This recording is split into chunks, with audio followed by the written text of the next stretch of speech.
Então, amores, vamos lá. Vamos corrigir agora o dever do capítulo 3, que fala de hidrosfera, das páginas 70 e 71, do 1 ao 14. Olha só, eu fiz para vocês aqui, né, essa conta. Em média, cerca de 70% da massa de uma pessoa é água do corpo. Então, ele diz pra gente o seguinte: se 1 litro de água pesa 1 quilo, qual é o volume de água que uma pessoa de 70 quilos tem no corpo? Ou seja, quanto é 70% desses 70 quilos? Aí eu fiz para vocês aqui a conta, ó. Nós vamos fazer 70% de 70 quilos. Então, 70% de 70 quilos. Nós multiplicamos primeiro, né? Nós cortamos aqui o zero, simplificamos, aí fizemos a conta. 70 vezes 7 dá 490, dividido por 10, 49. Então, 70% do peso, né, dessa pessoa que tem 70 quilos, 49 é água, tá bom? A segunda. Dizemos que um rio tem água doce. O sabor dela é doce mesmo? O que significa essa expressão? Não é isso. Como as águas das nascentes, elas vão passando por meio de rochas, elas vão adquirindo os sais e vão tomando sabor. Por isso que a água dos mares, ela é salgada, pela presença desse sal, né, do cloreto de sódio. Então, o sódio ele vai dando esse sabor, porque as rochas que formaram lá nossos mares, elas têm esse mineral que dá o sabor. A água, quando nós chamamos de doce, é porque ela não é salgada. A quantidade dela de sais, principalmente do cloreto de sódio, é muito pequena, então ela não fica salgada. Nós não temos água doce. Quando nós nos referimos à água doce, nós estamos querendo dizer que ela não é salgada. A terceira, o Brasil é um país com grandes reservas de água doce.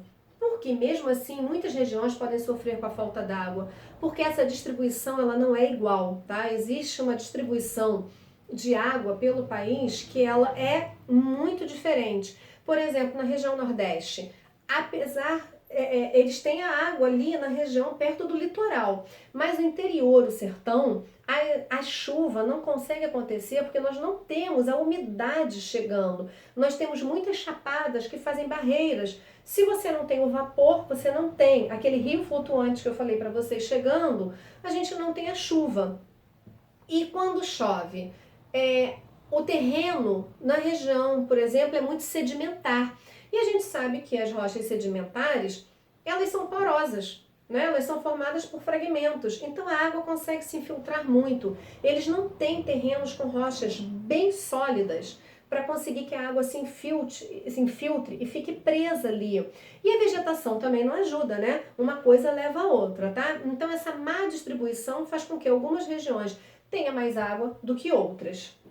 Quarta, porque um dos principais objetivos das missões espaciais enviadas a Marte e outros planetas é distribuir água em estado líquido, descobrir se tem água em estado líquido. Se você tem água em estado líquido, você pode viver naquele lugar, né? Existe esse interesse em descobrir se há vida, se já houve, se é possível continuar tendo. 5. Choveu durante a noite, mas o dia raiou, né? Amanheceu e a poça d'água desapareceu. O que aconteceu com ela? Ela sofreu um processo de evaporação. 6. Cite um local do planeta onde se pode encontrar ao mesmo tempo uma grande quantidade de água nos 3 estados, sólido, líquido e gasoso. Nos polos, né? Nós vimos no comecinho da matéria que eu dei para vocês no outro vídeo, mostrando a figura. Ali nós temos água nos 3 estados físicos. 7. Faça um resumo sobre o ciclo da água, onde apareçam as palavras evapora, oceano, planta, infiltra, animais, rios, lagos, nuvens, transpiração, solo, vapor de água, condensa, lençóis freáticos, chuva e atmosfera. Então vamos lá. Vou bolar uma agora pra gente, né? As águas, não precisa ser nessa ordem, é claro. As águas dos oceanos, eliminada pela transpiração dos seres vivos, pelas plantas, pela transpiração dos animais, ela sofre, né? Ela evapora e ela vai para a atmosfera, onde ela se condensa, esse vapor d'água se condensa, formando as nuvens. Essas nuvens, então, sofrem um processo da precipitação da chuva e essa água volta, ela vai, então, se infiltrar e vai parar nos lençóis freáticos, voltando para os rios, para os lagos e para os oceanos, tá?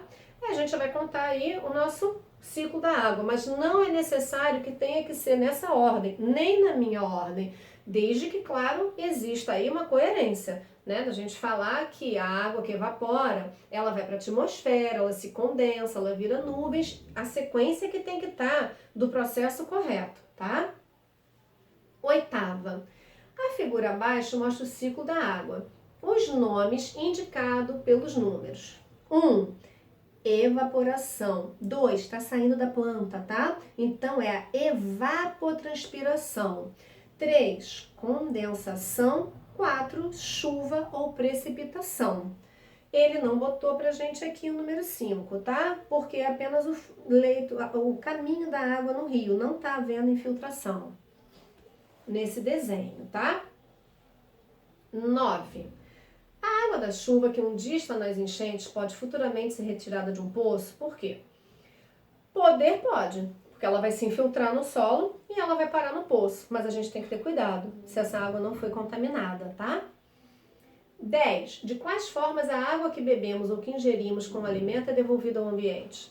Então, bebi água, né, ou ingeri através de frutas, alimentos, ela é devolvida ao ambiente, como transpiração, né, o nosso suor, urina e fezes. 11. Considere a distribuição de água no planeta e responda qual é a origem da maior parte da água que chega à atmosfera na forma de vapor. Vai ser a água salgada, a maior fonte de evaporação, né? Vamos ver aqui, ó. Aquele desenho que eu havia feito para vocês, que eu coloquei aqui, ó, água salgada. Então, ela é a maior fonte de evaporação que nós temos, tá? Ah, então, professora, por que a água da chuva não é salgada? Durante esse processo, acontece um fenômeno de purificação da água. Tudo que está misturado na água, sais, micro-organismos, tudo que está misturado, fica. A água sobe apenas água, sem nada misturado nela. Sais minerais, qualquer partícula não participa desse processo de evaporação. O vapor sobe limpo.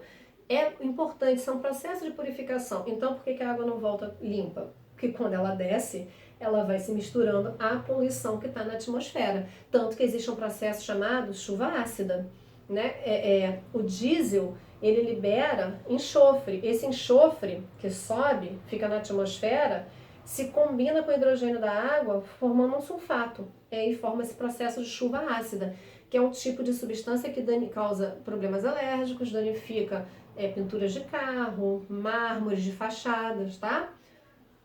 Vamos lá. 12. Quando o céu está azul, sem nuvens, dizendo que o tempo está aberto, por que não chove quando o céu está dessa maneira? Porque não tem gotículas, não tem vapor. A nuvem que nós vemos é um acúmulo de vapor de água, que se transformou em gotículas. Se você não tem a nuvem, é porque você não tem essas gotículas que vão se unir para ficar pesada e cair. 13. O gráfico a seguir, vamos até a 14. 13. O gráfico a seguir mostra a quantidade relativa de água consumida pelo uso doméstico, tá? Pela indústria e pela agricultura. Bom, com base desses dados, né? 8% a menor quantidade. Letra B. 22% indústria. Letra A. E agricultura, 70%. Letra C. Tá? O maior consumo de água no mundo vem através da agricultura. E a 14 última, um relatório da Organização das Nações Unidas para Educação, Ciência e Cultura, Unesco, afirma que, se as reservas de água não forem protegidas, 2/3 da população mundial viverão com problemas de abastecimento em 2025. Sabendo disso, responda. Você acha que essa situação pode causar conflito entre países, sim ou não, e por quê? Sim, né? Porque as pessoas vão precisar de água. Se elas não têm água, elas vão tentar buscar em outras regiões. E quem tem pouco também não vai querer ceder. Então, isso pode vir a gerar conflitos. B. Se nada for feito, o custo da água, ou seja, o valor da água, porque a água que a gente usa, ela é paga, tá? Toda essa água que você fica 10 horas lá no banho, ela é paga quando chega na sua casa. Tenderá a subir. Por que isso teria consequência para o fornecimento de alimentos? Se a água ficou pouca, ela passou a ser cara, o alimento vai ficar mais caro, porque se você rega ela com uma água mais cara, você repassa isso ao preço do alimento. E a C, que medidas devem ser adotadas para evitar esse problema? Viemos falando desde lá do comecinho. Proteção de cobertura vegetal, proteção de mananciais, proteção de águas ciliares e a nossa parte, evitar desperdício de água, né? Vamos usar água com consciência de que isso um dia pode vir a faltar. Bom, amores, a gente para agora aqui, tá?